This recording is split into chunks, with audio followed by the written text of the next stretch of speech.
My name is Blake H.C. Mihm. I live in southwestern Virginia. Like most of my work, Fallow is born from personal experience and small moments of awe. I try to live my life always open to wonder in the plants and the animals and the people around me. For this story, I was especially interested in creatures that are a little off or a little bit unexpected, like meeting a plant in a new color scheme. I was also interested in connections with humans who see you differently than the way you see yourself. I found that these connections can be quite meaningful and that I am also guilty of pressing my own misconceptions onto the people I meet. And here is Fallow.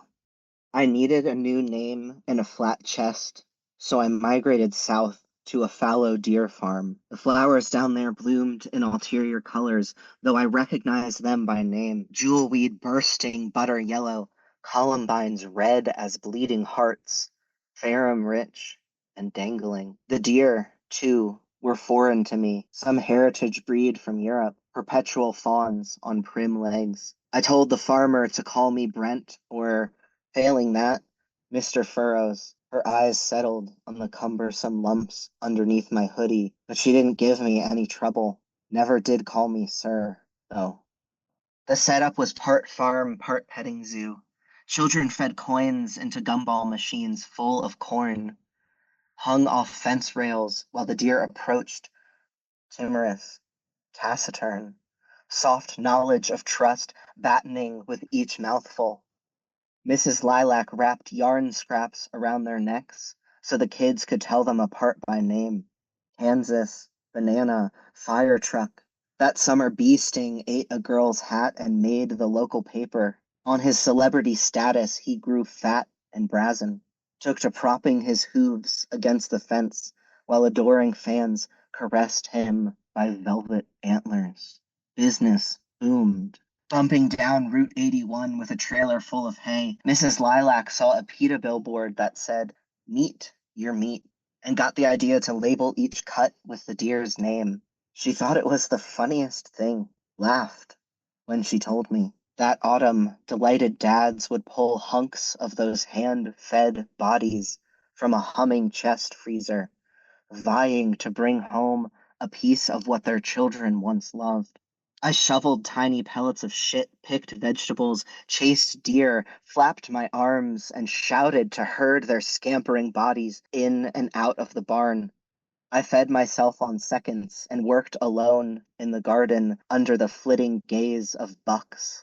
My arms began to fill out, but my overalls stayed loose. I spent scant moments shirtless with the hose, scrubbing the sweat that dried between my breasts, knocking over my thin rib cage as I bent over. Once a week, I took a hot shower at the local gym and skulked around near the largest man I could find. I squeaked out my request, left with a tiny vial of testosterone in my pocket. On the first morning of frost, I awoke to fog basted with the brash scent of nicotine and gunpowder. The gunshots were enormous. I found Mrs. Lilac on the porch and asked her for my pay. I had never seen her smoke before. She caressed the cigarette in her lips and cradled a tussle of my hair. Told me it was getting long. Would I like her to cut it before I left? Cicada song vibrated through her fingertips as she buzzed my skull with a set of sheep shears and did not flinch even as another bang cut through the farm, the air startled by gun smoke. I figured she would be behind the trigger, but she can't stand to see them fall. They come to her table skinned, disemboweled, nameless creatures. But she will fill the chest with cuts labeled bee sting that winter. Everyone should have a chance to consume what they love. The first surgeon said no way, not without a fixed address. The second changed his mind when I told him I would pay cash. I wasn't allowed to shower for a week afterwards. I parked outside the library, read and slept and ate painkillers and refilled my scripts and slept more. On day 7, I spent the night at a drive-in movie, swaddled in a cast of cotton gauze, watching the double features as dry lightning shook the clouds. I fell asleep to the thin, burnt sizzle from the ensemble of portable speakers. The attendant tapped my window and told me, "Mister, it's past closing time." I cried during the first shower, pale in the locker room at 3 a.m. I thought I was alone, but a bear was huffing at a squat rat. I watched until he asked me to spot him. I told him I wasn't allowed to lift more than 15 pounds, and he said that wasn't what he meant. He did not know boys like me existed outside of pornography.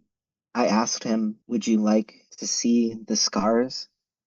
In the sauna, he ran his fingers across my chest, taut and tender, my pecs freshly carved by a well-honed bone knife. I did not need to tell him to be gentle. His tongue fluttered on my nipple grafts as if he were lapping dew from buttercups. I was soaked, his thick belly dark with body hair, the swinging weight of his gorge, the way his towel dropped without a sense of shame or the need to explain. I cupped my hands under his ass cheeks and mumbled that I would die to look like him, and he told me, buddy, you had better start eating. Mrs. Lilac welcomed me back in the spring with a frozen tenderloin labeled bee sting and acted as though I had not changed. The new batch of deer had that same look of fear about them, some apprehension in the eyes. Even as they ate from your palm, there was a part of them fleeing. But they would approach, hand-fed and soft-muzzled, fattened on corn and sticky sweet sorghum.